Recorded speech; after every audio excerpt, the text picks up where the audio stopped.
بالله بأي حقوق تتقدم على حق الدولة في قرارات السلم والحرب.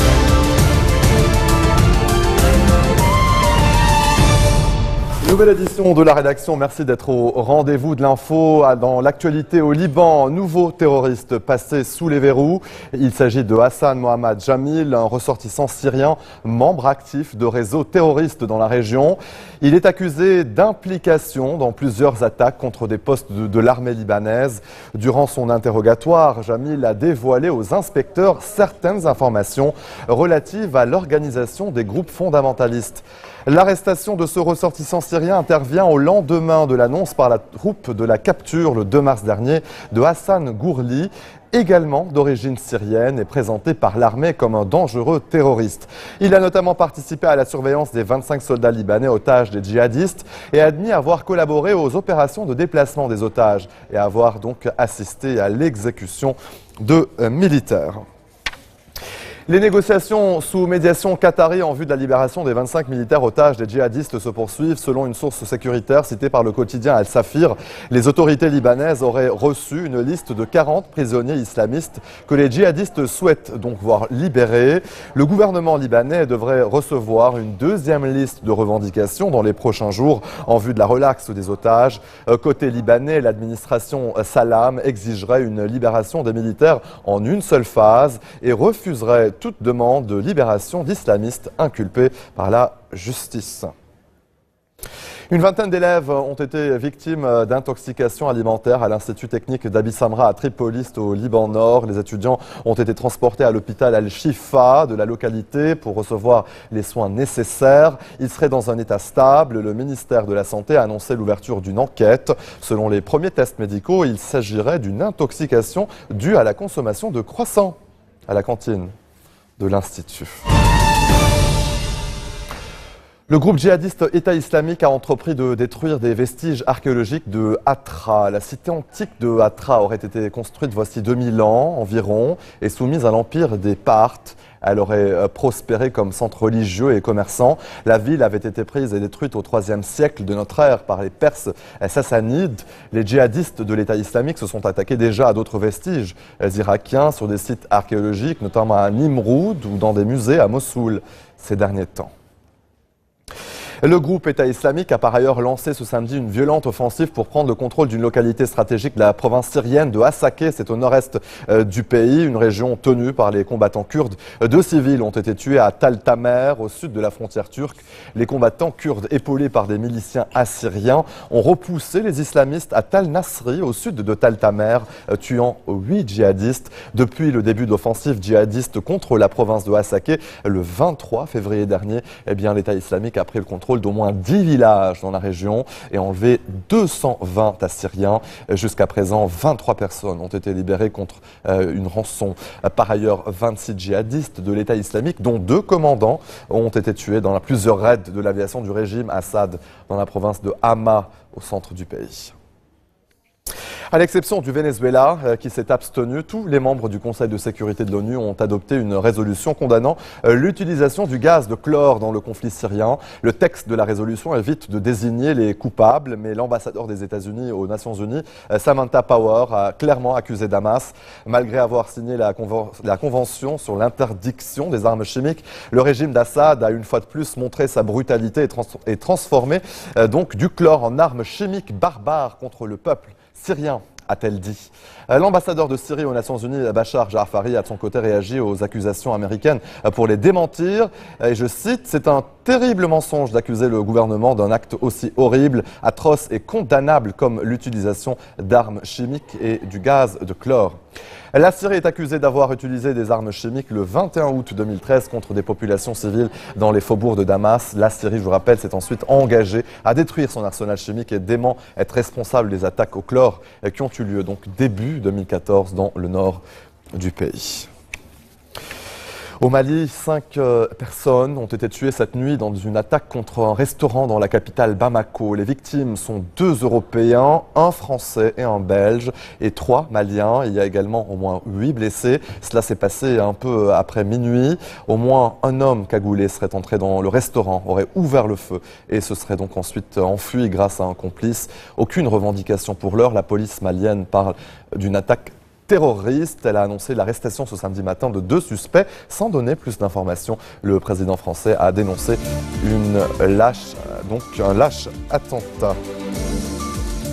Restez des nôtres au retour de la pause. L'invitée de ce journal, Patricia Elias Smida, avocate et présidente d'Avenir Liban.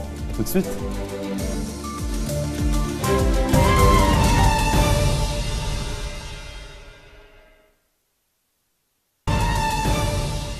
Retour sur le plateau d'info, l'invité de ce journal, Patricia Elias Smida, avocate et donc présidente d'Avenir Liban. Bonsoir Madame Smida. Bonsoir, merci de me recevoir. À la veille de la journée internationale de la femme. Absolument. Il faut le mentionner. Vous participez demain à un forum, une table ronde à l'UNESCO, Femmes dans l'engagement politique, une chance pour la démocratie, débat autour d'un ministère de la femme au Liban.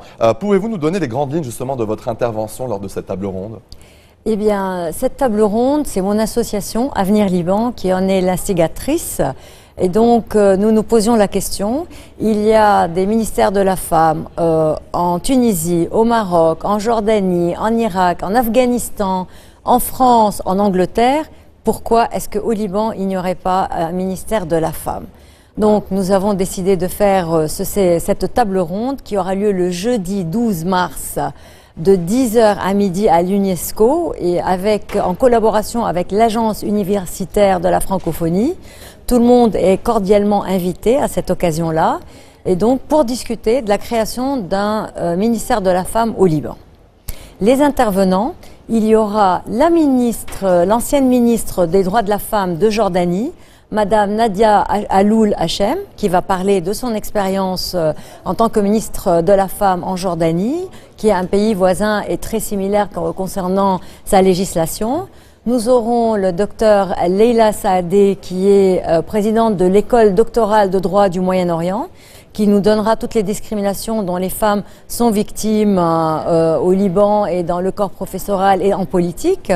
Et moi-même, qui vais donner l'exemple français du ministère de la Femme et son application pour le Liban, pour la création d'un ministère de la femme au Liban. Et Dieu sait que nous en avons besoin. Justement, quel objectif justement pour ce ministère de la femme ? Beaucoup d'objectifs. Aujourd'hui, l'autorité qui représente la femme au Liban, c'est le Comité national de la femme, qui travaille beaucoup pour l'amélioration des droits de la femme au Liban, sauf qu'il n'a pas d'autorité, il n'a pas un pouvoir ni législatif, ni judiciaire, donc il fait ce qu'il peut.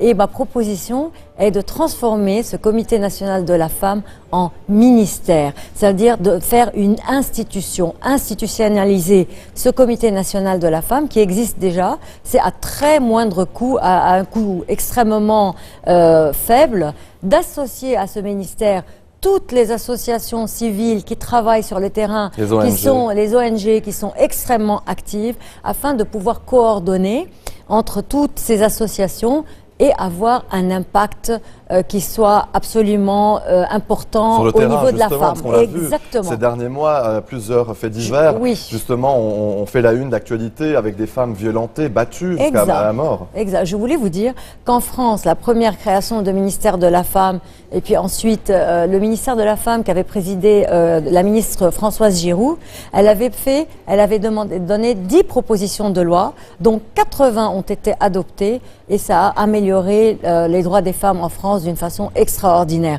Donc ça ne coûte rien. Je veux dire, un ministère de la femme ne fait qu'apporter un plus et à la femme et à l'enfant et aux droits de l'homme et les droits humains au Liban en général. Croyez-vous vraiment que les droits des femmes évoluent, progressent vraiment au Moyen-Orient ?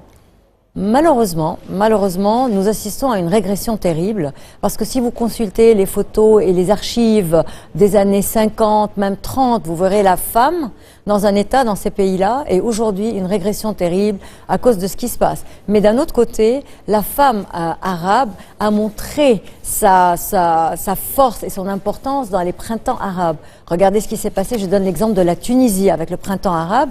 Il y a eu une régression avec le régime islamiste et aujourd'hui, ils ont une constitution et dans la constitution, il est marqué que les hommes et les femmes ont les mêmes droits. Ils ont un ministère de la femme est au gouvernement, elle est partout. Donc la femme arabe a montré qu'elle a le droit d'exister. Je vais vous dire, la première fois qu'on a constitué un ministère de la femme en France, ça a été après les guerres mondiales, quand les femmes ont montré leur force sur le terrain, quand elles ont été résistantes, quand elles ont aidé les hommes dans la guerre, on a compris que la place de la femme était l'égale de l'homme et donc qu'elle devrait elle aussi prendre part pour avoir une part dans les décisions étatiques. On le voit d'ailleurs maintenant dans les conflits avec l'État islamique, beaucoup de femmes qui s'engagent dans le djihad. Absolument. Et je voulais vous dire une chose, c'est que selon le rapport de l'Institution internationale contre la corruption, les États dans le monde les moins corrompus sont ceux qui ont le plus de femmes au gouvernement.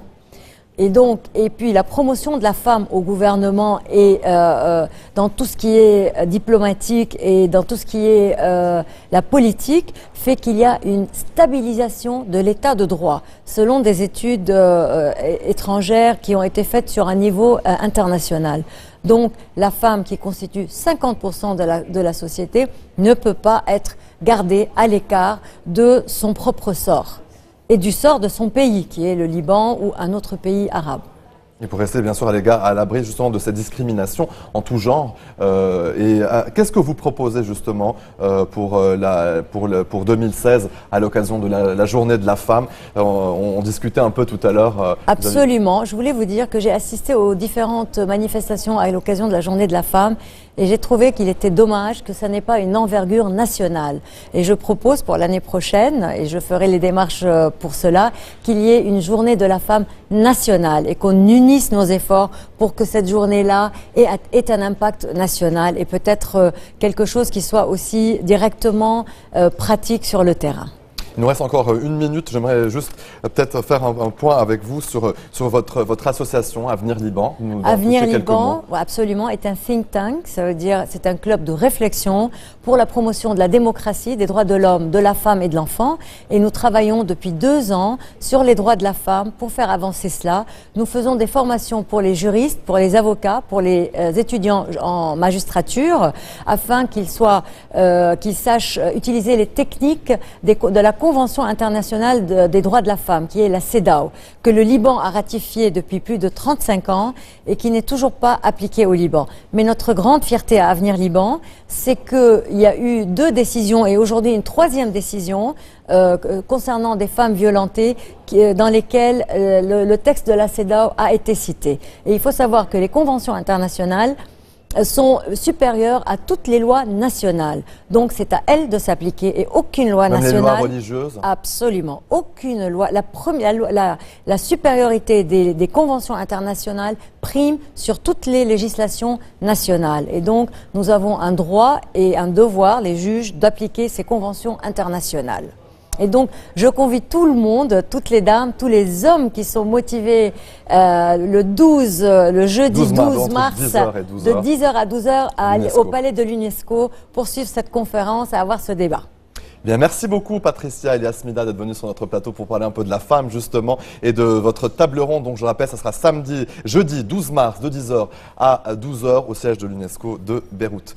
Patricia et Yasmina, merci encore une fois. Je rappelle, vous êtes avocate et donc présidente d'Avenir Liban. Et c'est sur ces mots qu'on va se quitter. Merci de nous avoir suivis. Retrouvez-nous tous les jours à 16h40 heure de Beyrouth. Vous pouvez également nous suivre en ligne sur notre site web ou en téléchargeant notre application mobile.